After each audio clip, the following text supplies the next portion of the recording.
we finally made it to Seville. We're gonna spend about 3 days here. Yeah. And then we're gonna make our way to Portugal.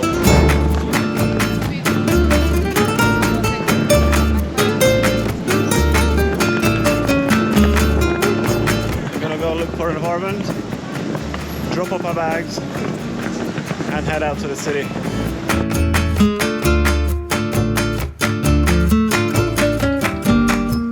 Okay, so managed to get in. It's a nice little apartment. A little balcony. 2 single beds. Ensuite. It's a decent sized living room. Another 2 balconies. I'd say balconies, they're more like Juliet balconies. Let's have a look.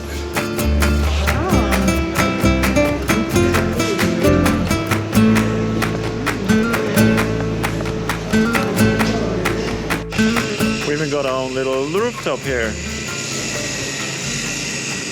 It's not the greatest view, but it's okay. You can see the Cathedral of Seville, which we will visit a bit later. You got it someday? Yes. I just probably need to change.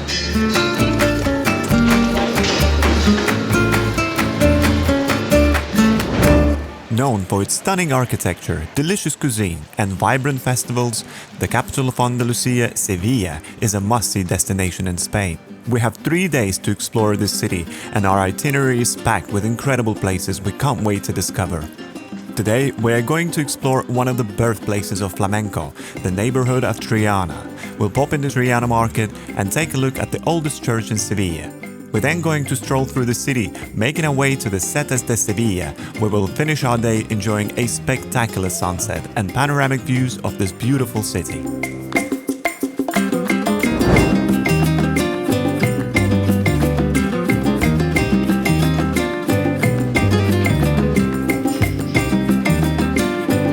Welcome to El Favorito.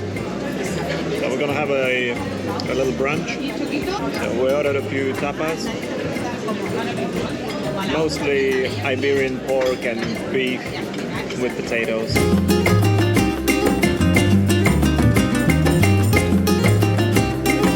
So the next course is Iberian cheek. Next is the Iberian steak and the baby squid.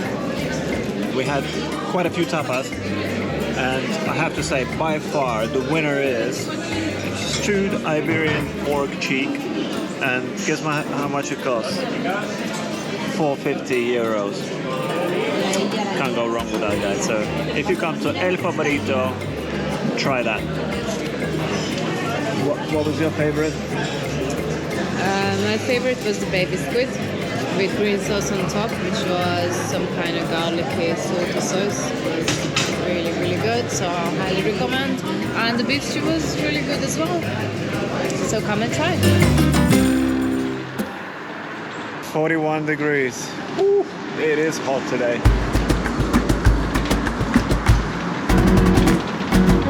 We're heading to Triana, and we're gonna cross the oldest cast iron bridge in Spain, Isabel II. This bridge is almost 150 meters long, and it is the oldest preserved cast iron bridge in Spain. This bridge was built during the reign of Isabella II of Spain and completed in 1852 as the first solid bridge in Sevilla, replacing an earlier floating bridge that was first built by the Moors in the 12th century, as the Romans were against a permanent connection. It's a popular tourist attraction and a vital link connecting Sevilla with the soulful neighborhood of Triana, whose past is filled with stories of sailors, ceramicists, matadors, flamenco singers, Roma rebels, and Inquisition.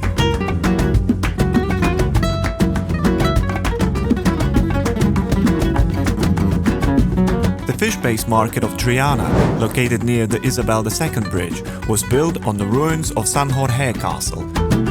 Triana's infamy grew in 1481, when the Inquisition court was set up here by the Catholic monarchs, and for over 300 years the castle acted as a court and a prison for those accused of heresy. When the Inquisition was finally extinguished in the early 1800s, the castle was demolished and the market was built over its foundations. During the refurbishment of the original market in 1990, the castle's foundations were rediscovered and preserved. Here you will find a variety of tapas bars and restaurants where you can sample traditional dishes such as paella, gazpacho and the famous Andalusian fried fish.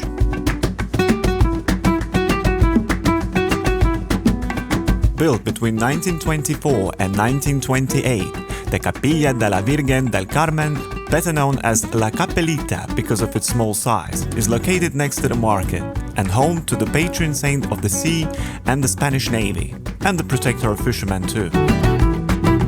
Triana has been involved in artisan ceramic making since the Roman times, thanks to the abundance of easy-to-mold clay found on the river banks. The trade flourished under the Moors, and the tile industry enjoyed a second renaissance in the mid-20th century, when neo-Madéjar architecture was popular. Starting in the 1960s, most of the factories were forced to close down, and in an attempt to preserve Triana's artisanship, one of them has recently reopened as a museum.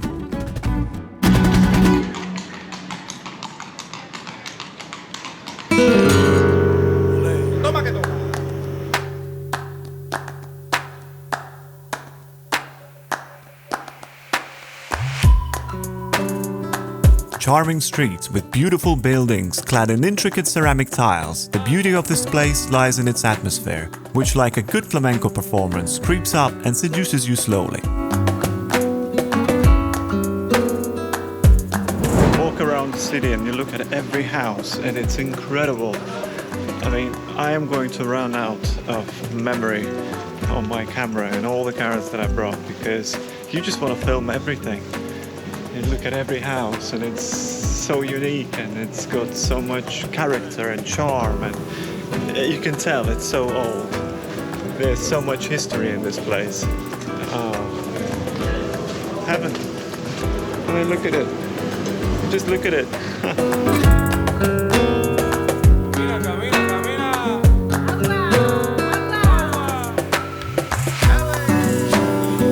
For centuries, the bulk of Triana's population was Roma, the descendants of groups that had drifted into Spain from the east in the 15th or 16th century, settling in Sevilla. The buildings are incredible, but look at the details, guys. I mean, just look at the details, even on the doorknobs. It's incredible.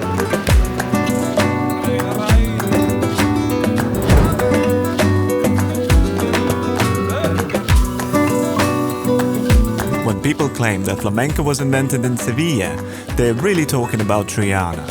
The neighborhood is name-checked in numerous flamenco songs, and its large, interlinked Roma families produce many of the greatest flamenco performers.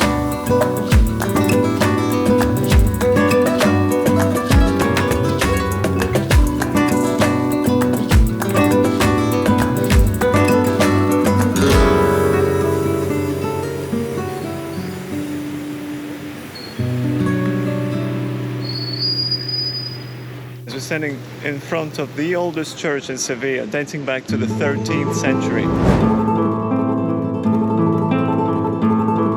The Church of Saint Anna is the oldest church in Sevilla. The temple is popularly called Cathedral of Triana, despite the fact that it's not a cathedral.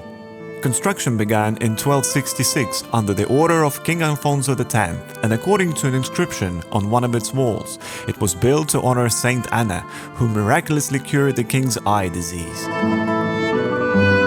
Master Castilian stonemasons, together with Muslim master builders, worked on this church, whose skillful craftsmanship is evident in the intricate details of the interior. Unfortunately, the Lisbon earthquake of 1755 caused a significant damage to the building, but soon after it was remodeled by the architect Pedro de Silva, and in 1972 it again underwent a complete restoration carried out by the conservative architect of the Alcazar, Rafael Manzano, who stripped away the Baroque interior decoration. Inside you will find an array of stunning sculptures, paintings, jewelry and religious processional items, many of which are on the display.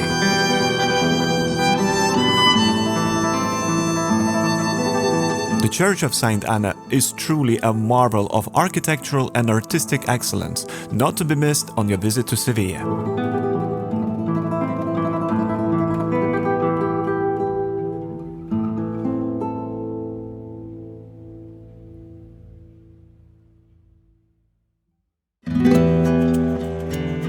We are now making our way back to the city center, crossing the river via Puente de San Telmo. Passing by the Cristina Gardens, we had a look at the Puente de los Poetas. Located in the Paseo de Cristina, this fountain is dedicated to the Generation of 27, an influential group of poets that arose in the Spanish literary circles between 1923 and 1927.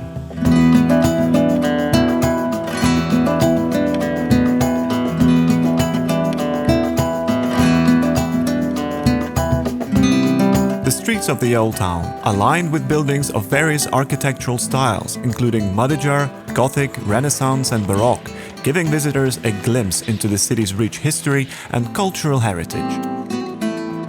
A perfect example is the Cathedral of Sevilla, which we will visit a bit later.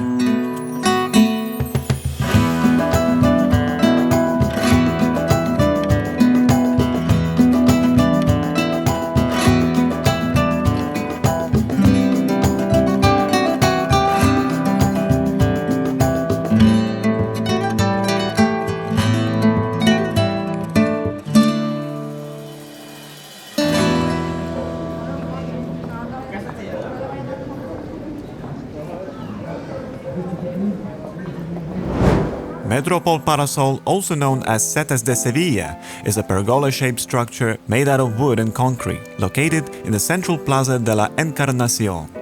Although its design was inspired by the vaults of the Sevilla Cathedral, due to its mushroom-shaped profile, it soon received a name Las Setas, or mushroom, from the locals.